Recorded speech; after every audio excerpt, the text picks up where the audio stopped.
Wilcox.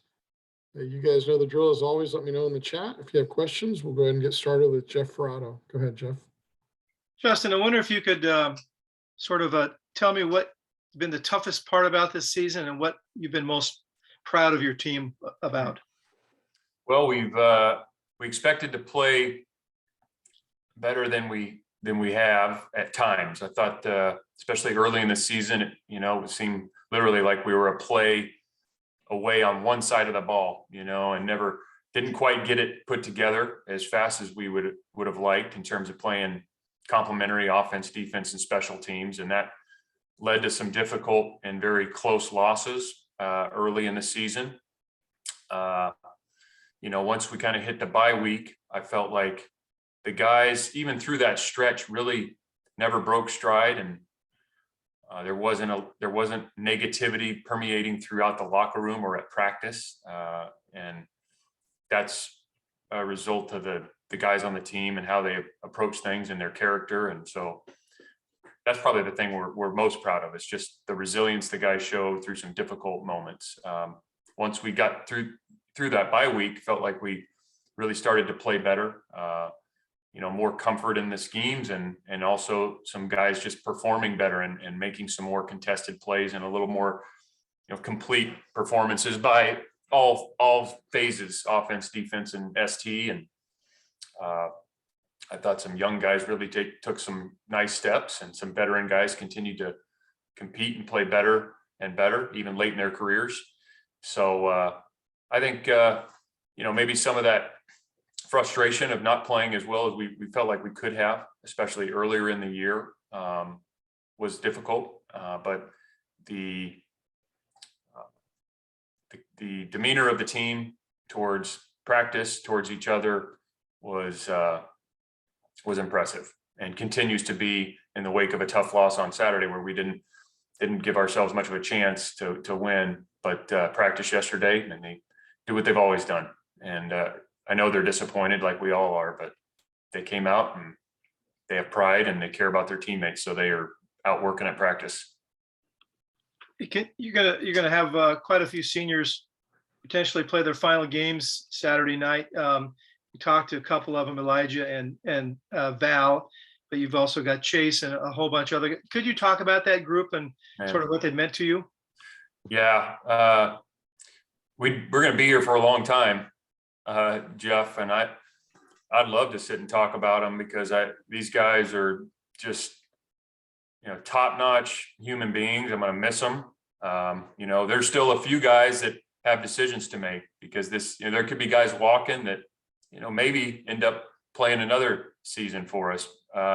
It's too early to determine any of that yet, but you talk about guys like Elijah. I mean, every day since I've been here, he's been here, and I just love the guy and all that he stands for. And it's going to be hard not having him around, but it's his time, and we want to honor him with our performance on Saturday. And I'm going to be a big Elijah Hicks fan forever, and strong relationship with him. And I could go down the list, Val, and coming here, walked on at Oregon, came down and joined us, and has been through a lot here.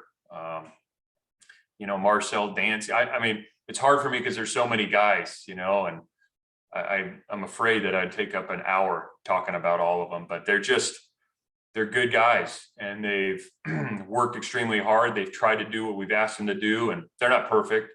And I'm sure, on the field or off the field, but they're genuine, good people. They're getting a great degree. They've competed very hard for our team. They've built a strong locker room culture, and that's the reason, on a day like yesterday, that guys come out and practice hard, because that's what they expect of themselves. That's what they expect of their teammates.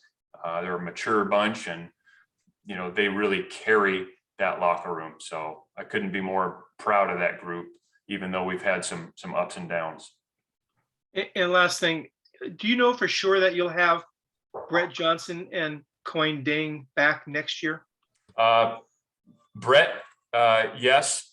Brett's continuing to work through rehab like a guy that, he's been through a tough injury, but Brett's a very tough individual. And so he will be. Coyne, he's one of the guys that he'll have decisions to make as we move forward. And those conversations will start next week. We've had some preliminary conversations with a number of those guys that have, eligibility left, but we'll have more, we'll have further conversations after the game starting next week. And as you said, that's a difficult injury that Brett suffered. How's he doing? And do you expect him at some point by the summer or whatever to be pretty much his old self, or is that even possible? He is doing as well as anybody could. There's not a lot of, cases like his, where some injuries, I think there's a lot of times you can look up some case studies. He just doesn't have a lot of case studies, but he's out there running around. He looks physically really good, and now it's just a matter of time, I think, and working through that and working with our trainers and doctors who are helping him through it. And Brett Johnson is a very talented athlete. He's a very strong individual, and he's very tough. So I think if for anybody to be a kind of a case study, it's going to be him. So I anticipate him being back as soon as humanly possible, whatever that means. Has he lost strength and any weight, or is he kind of? No, have you guys not seen him out there? No, he looks like you would expect him to look. I mean, he's about 305 pounds and 6'4" and change, and his shoulders are about like that. So he looks the same. Thanks. Mm-hmm. Hey, we'll go to Trace Travers. Go ahead, Trace. Yeah, Coach, normally during this week, you would be out going into kids' homes, doing visits and everything. I want to know, what does this week look like for you on the recruiting front? Are you able to get out and go and visit some of these kids, or is it the position coaches who are doing that? What we're doing, Trace, we had a couple Sunday night visits.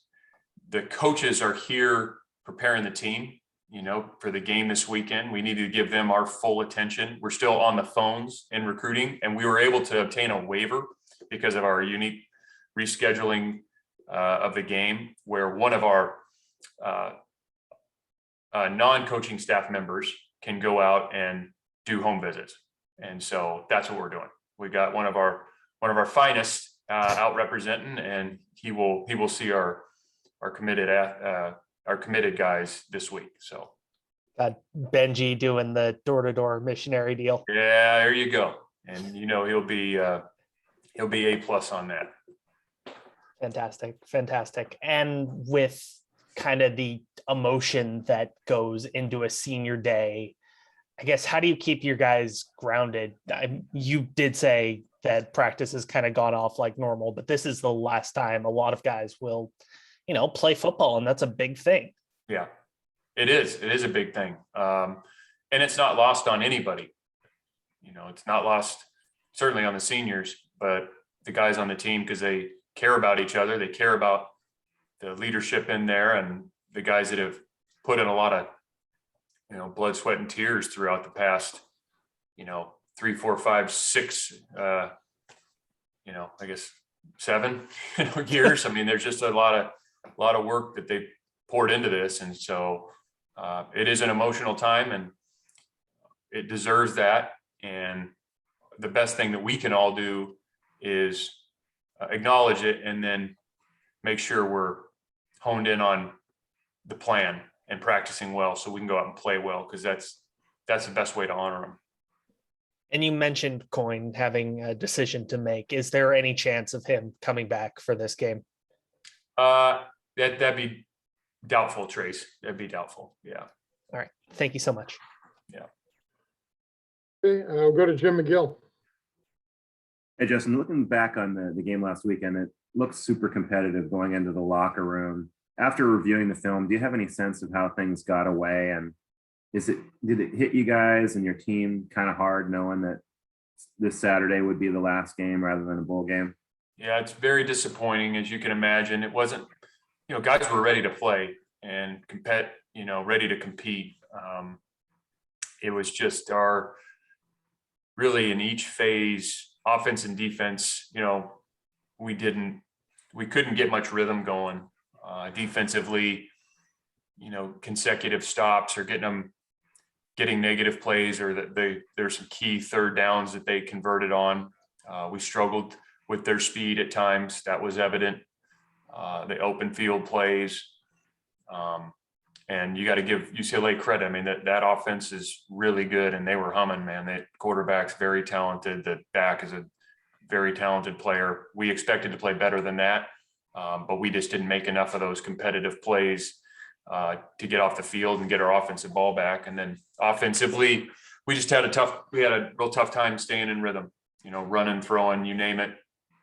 They were very aggressive, and then got more aggressive as we were struggling to make them pay for, the aggressive style that they were playing. So, the one bright spot, it's a kickoff return. Nico and the kickoff return unit had 2 huge plays, and the kickoff coming up with the Cam Good coming up with the fumble recovery.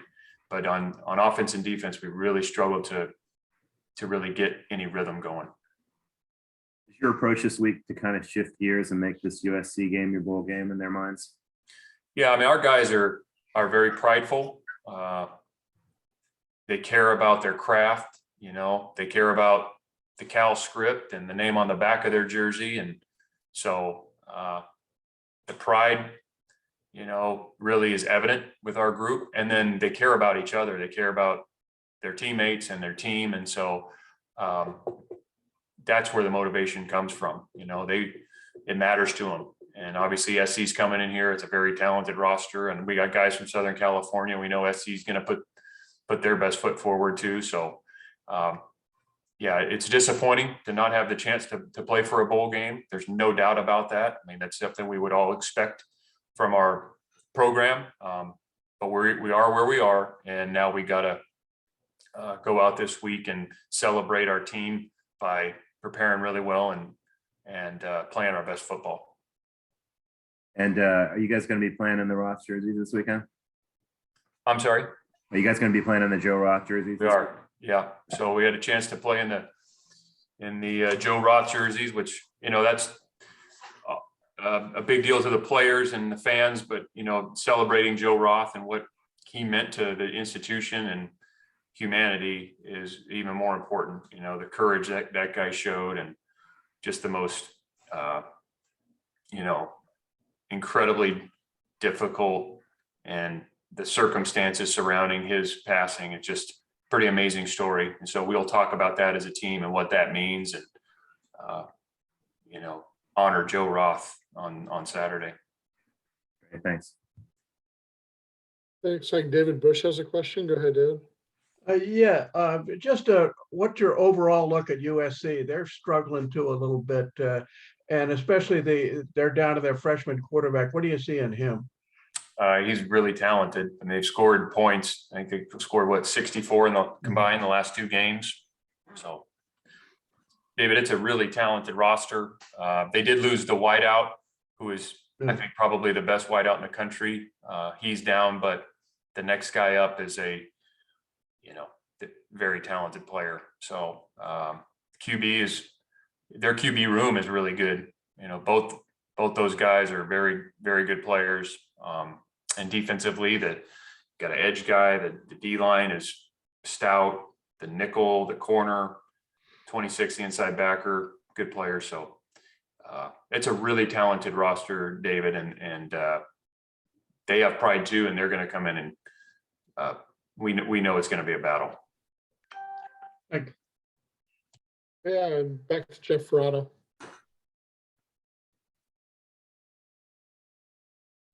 Sorry, I was muted there. Just wondering what your reaction was to USC's hiring of Lincoln Riley.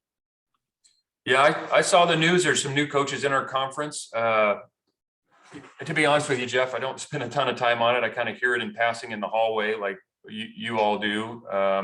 You're going to probably know more than you certainly know more than I do. I know all these guys are good coaches, or else they wouldn't be getting hired. So yeah, I don't, but I don't spend a lot of time on it other than that. I know that I'm sure that the coaches and players there are eager to go out and play good football as they got the new regime being put into place. So, yeah. Do you know him at all or not? No. Thanks. Okay. Anybody else? Final question for Coach?